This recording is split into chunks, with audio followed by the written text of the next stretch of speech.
The sun hangs low over the eternal city, painting the hills of Rome in a deep, bruised amber.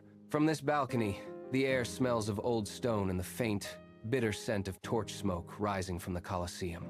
I have stood here many times, watching the light fade across centuries.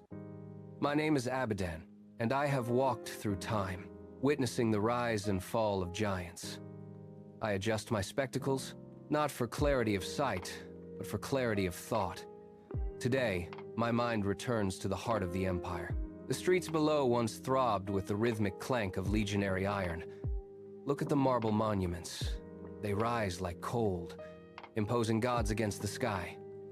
I walked these halls when the power of Rome was absolute.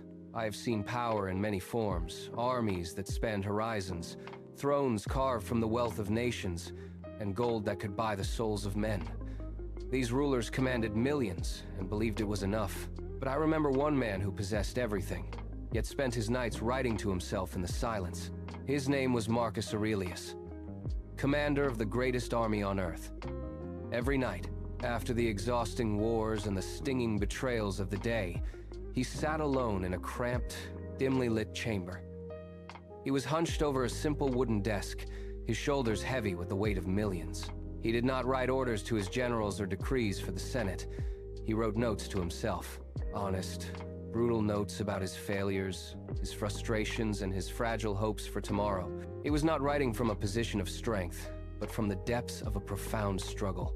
He was trying to live his philosophy in the dark, when no one was watching. He was a man trying to survive his own mind.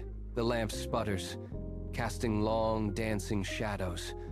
"You have power over your mind, not outside events," he wrote.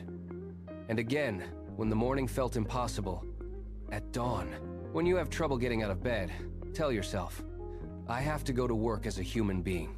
He wrote these words because he desperately needed to hear them. He was an emperor who still felt fear. He sought to be a human being, not a monument carved in stone. I watched as the world outside burned plagues, mud-soaked soldiers, and the treachery of friends. Through it all, that small, flickering light at his desk remained constant. A lone beacon in a sea of imperial chaos. He ruled for 19 years, yet he never intended these private thoughts to survive the fire. But the parchment endured. It was copied by silent monks in ancient scriptoriums and carried through the collapse of empires. 19 centuries later, those same words are gripped by soldiers in trenches, CEOs in glass towers, and those who have lost everything.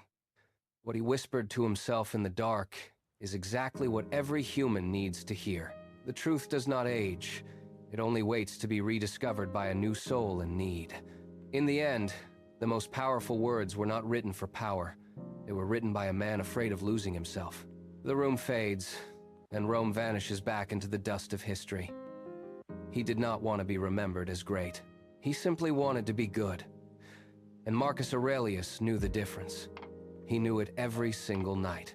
It is time for us to remember too.